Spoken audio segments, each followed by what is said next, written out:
If you needed medical attention, the town drugstore carried many options. As you can see, there are many different types of drugs.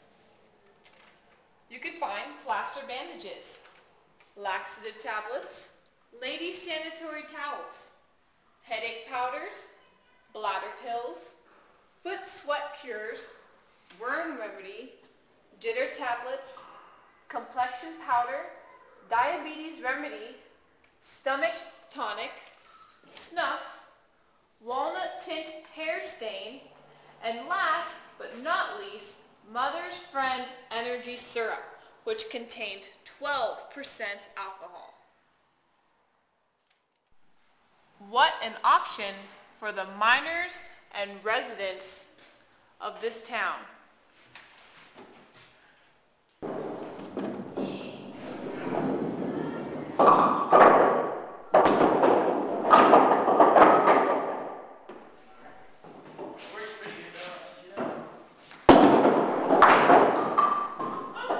Bowling was a very popular recreational activity at the mines.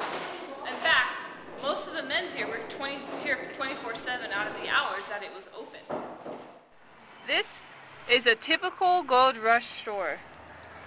Entrepreneurs found there was a fortune to be made mining the pockets of miners.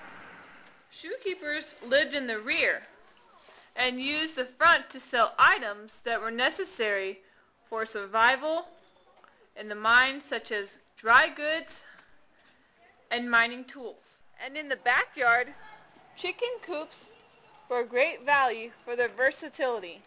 They were portable and provided eggs and meat, which could be sold or traded. By 1860, the population of Columbia had grown so large that a multi-level schoolhouse was needed. The building was constructed for less than $5,000. Notice the varnished desks, the ink wells, the oil lamps, the wood stove,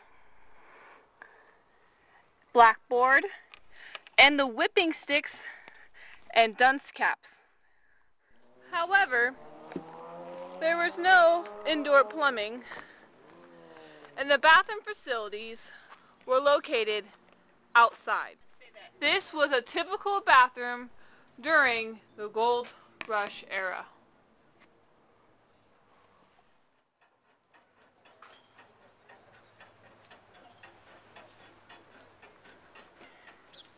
Many people regretted coming to this harsh country, but others saw it as a beautiful land and resolved to stay.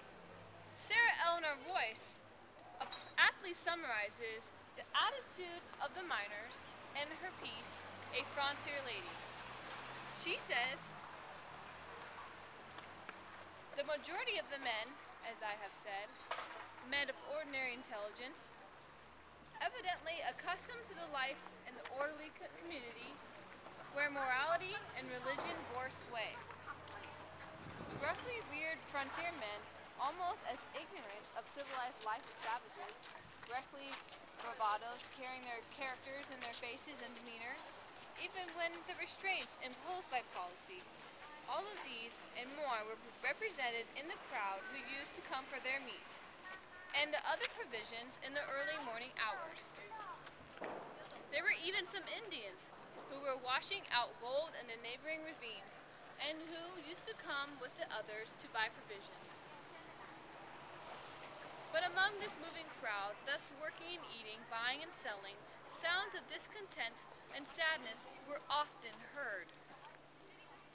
Discontent for the most of them had to come to California with the hope of becoming easily and rapidly rich, and so, when they had the toilful days before finding gold, and when they found it, had to work hard in order to wash out their ounce a day, and then discovered that the necessities of life were so scarce, it took much of their proceeds to pay their way.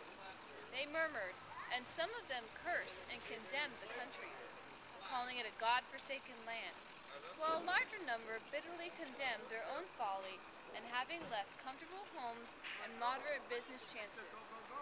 For so many hardships and uncertainties, and still, many of them kept repeating this same folly by being easily induced. And when they had struck tolerably fair prospects, and when clearing twice as much per day as they had ever done before, to give up their present diggings and rush off after some new discovery which were sure to be heralded every few days by the chronic prospectors who then, as to commonly ever since, kept the whole community in a ferment. The gold rush era helped to mold California into the diverse place it is today. It has brought people from faraway places, and more than that, it brought people of adventure, of courage, and of individual and hardy spirit. It brought people who weren't afraid to work, who were willing to try and to fail and to try again. These people toiled and persevered and turned California from great wilderness into the land of promise and plenty that she is today.